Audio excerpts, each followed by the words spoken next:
you guys so much for tuning back into my video today. This story time slash get ready with me is going to be a little bit different from the other story times that I have told you guys, because I've never shared anything about this. Maybe like 3 people max know about this experience in my life. But like I said, I always want to be open, honest, vulnerable with you guys, and so I said, why not put it out there? Even a lot of my family doesn't know I've experienced anything like this before. So if y'all see this, do with it what you will, but I'm telling it. So let's get right into the video. Yeah, I gotta give me a second before I officially start this video because I am starting. I think Wingstop chicken literally has a hold on my life because why is it so good? So this video is also a get ready with me, so I am going to be getting ready for nothing in particular, just because I want to look cute. Maybe I'll film another video once I'm ready. Kill 2 birds in 1 stone. But let me get into my makeup before I start this whole story, okay? So I am going to primarily describe this experience that I felt that night as sleep paralysis. Some people may call it demons. Some people may call it something else, but I'm gonna just say sleep paralysis because that helps me sleep better at night. No pun intended. For those of you guys who do not know what sleep paralysis is, I'll pull up the exact definition and read it to you guys. So what is sleep paralysis? While falling asleep or waking up, your brain sends signals that relax muscles in your arms and legs, and that helps you remain still during rapid eye movement, or REM sleep. And so with sleep paralysis, you regain awareness, but you can't move. So I'm just gonna say that's what it is because I told my dad about the experience in like a spiritual way. And he's like, yeah, that's sleep paralysis. It happens to a lot of people. So yeah.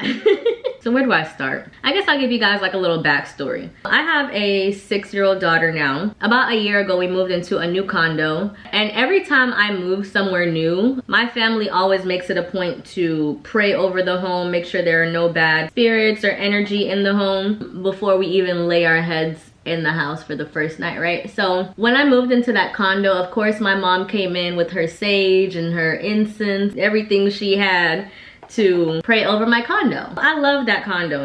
A lot of you guys know about the condo I'm talking about because I've done previous story times on it. The high rise that got foreclosed. Yeah, if you haven't seen those videos, go back because those story times are very interesting.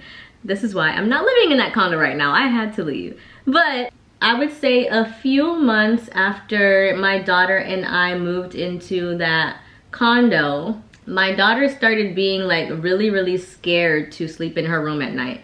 And around that time, we had found out about that Surfside experience where the entire building came collapsing. And so she kept saying that that's the reason that she's been scared, because she doesn't want to live in a building anymore. She'd rather live in a house because she's scared that the building is going to come collapsing on her. And I would just, you know, keep trying to encourage her to sleep in her room, let her know that everything's okay. If she needs me, I'm like literally down the hall. So one night, I don't think I've really told this story to a lot of people, maybe like 2 people, because I'm scared that people are gonna view me as, and I don't know, I'm like nervous to share this because I've always been scared that people will view me as, you know, having demons or not want to be around me, but God always got me. So if this video makes you feel like I'm possessed by demons and you don't want to be around me, stay over your little salty corner. No, but for real, there was this one night that I put my daughter to bed and I was just in the kitchen like loading the dishwasher or cleaning up or something like that. Like an hour into her sleeping, she just starts crying, like yelling, "Mommy, mommy!" And I'm like, what's going on? So I rush into her room and she's like, "Mommy, I'm scared. Mommy, I'm scared." And I'm like, "Scared of what?" And she's like pointing. She was literally pointing at the wall across from her bed. And I'm like, what is it? You see something? And she's like, "I'm scared, I'm scared." I'm like looking back and I'm like, what is it? What do you see? Explain to me what you're seeing. Do you see something? Kyrie, you have to tell me. If you see something, let me know. What is it that you see? And she just pointed and I'm like, what is going on here? So I've always told myself that as long as I have God, like I shouldn't be scared of any spirits or anything that may be in my home, because spirits can sense fear, and not all spirits are bad spirits. I do believe that houses have spirits and some of them are good and some of them are bad. So I try not to give off like fearful energy whenever I feel like there's a spirit in the house or in my same space, just to let them know that you're not scaring me. Even if I am scared, like, you gotta show them who's the boss. So pretty much my daughter is just like crying, like, I don't know what's happening. She's like, mommy, can you please sleep with me? Can you please sleep with me? And I'm like, of course, I'll sleep with you. I lay with her and I'm just like holding her. And then after a while, once I feel like she's really asleep, you know, your arm gets numb. So I kind of scooted away from her a little bit and I was just like scrolling on my phone, just sitting there for a little while so she could really get into that deep sleep. So after a while, I actually fall asleep. So now we're both sleeping. I'm not sure exactly how long we've both been asleep for, but out of nowhere, I just hear her like frantically breathing, but she's not waking up. She's just like breathing heavy in her sleep.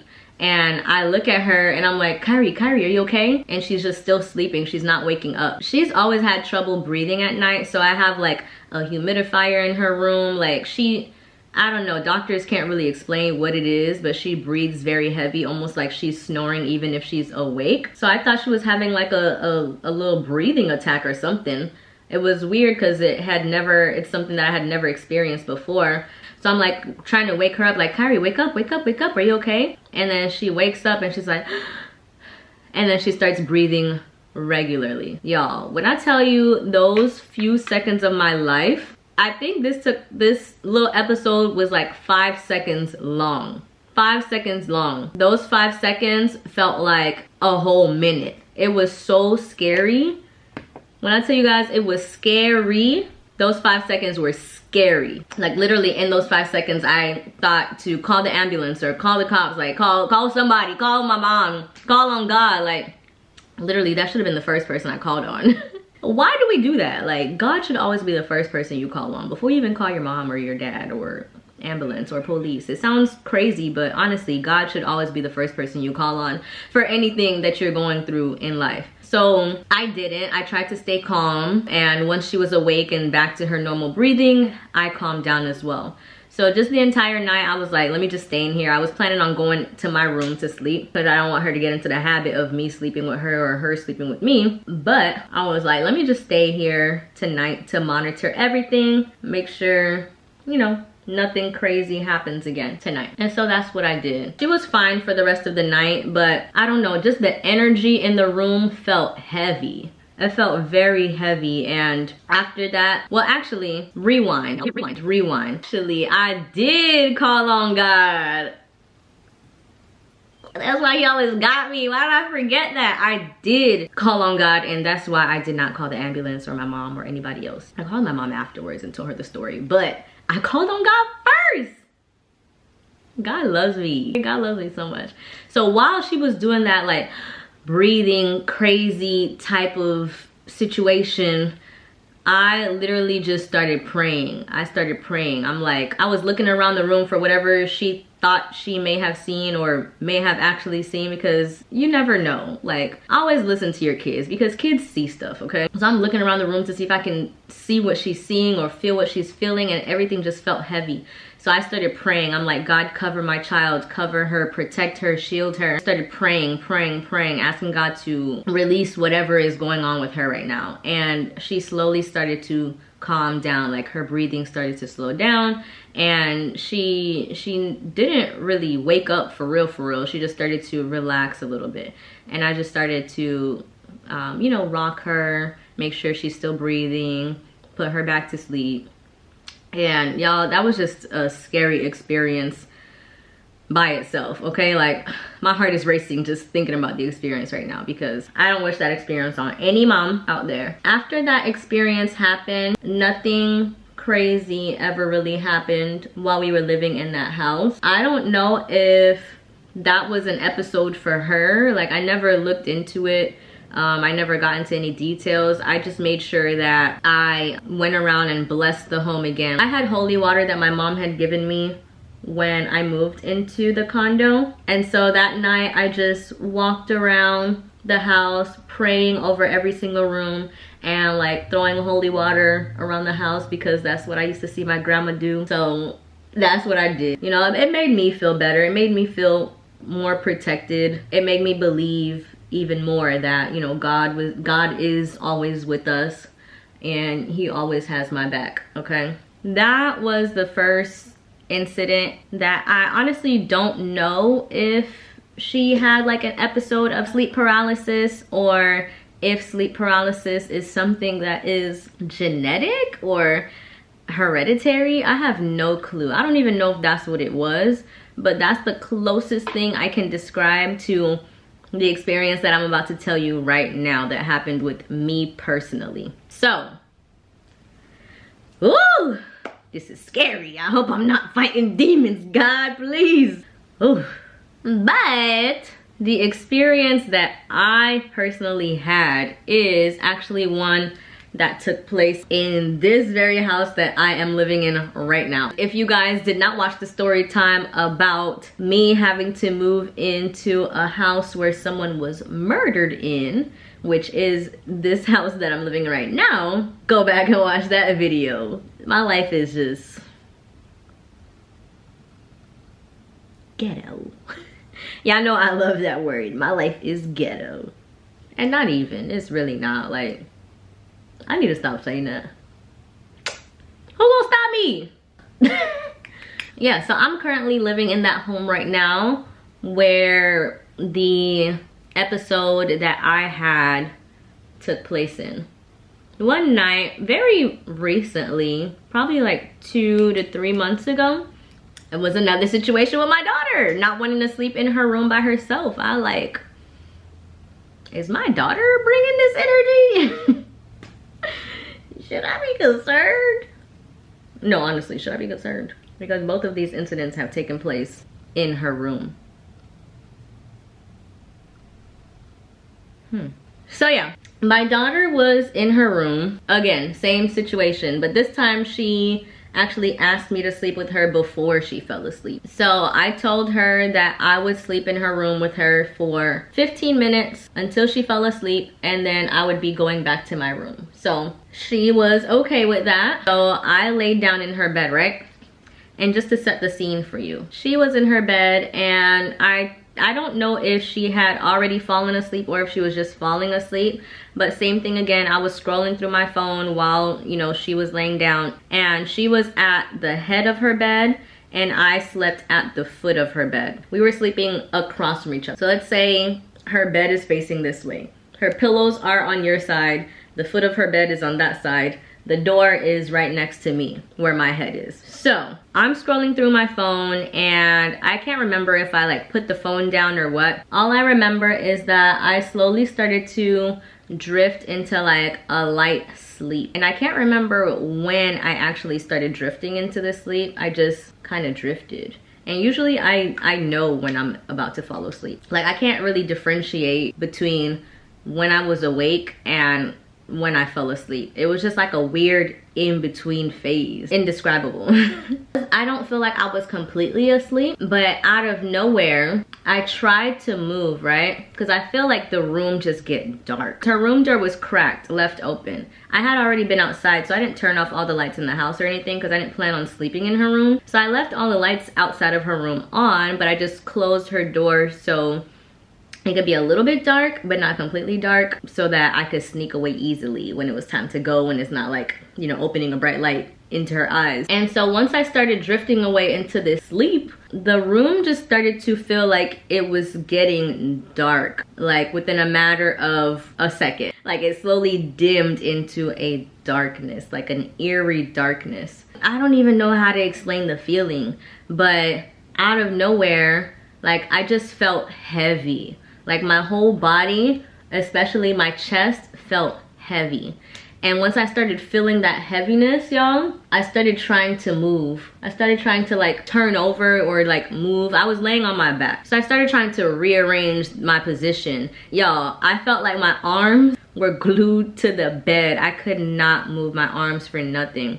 And I've had feelings like this before, but I never really thought about it in this way until I had this experience, because with this experience came that extra added demonic feeling. Before, it was just like a feeling of not being able to move, like being in a nightmare or something, like an actual dream, and just trying to get up but not being able to get up. But this one, I felt like I was wide awake. My eyes were blinked, but I just could not move. And so I'm like slowly starting to freak out. So in this state that I was in, I started trying to move my legs, and I couldn't move my legs, y'all. And I looked to the left of me, like I was only able to move my eyes. I couldn't move my head, I couldn't move my neck, I couldn't move anything. And so I slowly tried to like look to the left of me, which is where the door is, and like I see a shadow, a tall dark shadow, like hovering over me, like slowly going this way, hovering over me, and then slowly moving back towards the door. And so now I'm freaking out, you guys.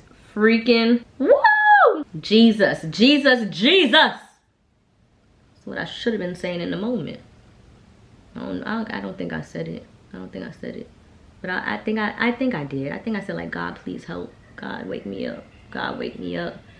Like, I feel like I'm sleeping. I feel like this is a dream, but I also feel like I'm wide awake and I cannot wake up. So I'm just like, please wake up. Please wake up. I'm feeling like I'm being held back by something, and I'm feeling like something is weighing on me that makes me feel so heavy, and I cannot move my arms. I cannot move my legs. I can't move anything. And I'm like freaking out, panicking, feeling like I'm having a panic attack because I just can't get up. And I had my the nanny that lives with us, she lives in our home. We've had this nanny since I was like 8 years old, so she's like family now. So she lives in our home, but her room is all the way across the hall. So as I'm trying to move and I'm seeing the shadow next to me, I'm trying to scream. I feel like, there's just a heavy weight on me that is disabling me from being able to get any words out of my mouth. And yo, when I tell you I was scared, I was so freaking scared. Like, I'm reliving the moment right now again, and it's kind of freaking me out a little bit. And so really at this point, all I'm really focused on is just trying to scream, trying to get at least something out so that someone could come help me, specifically the nanny. Her name is Jackie. Specifically trying to like yell Jackie or yell help or something, and just nothing was coming out.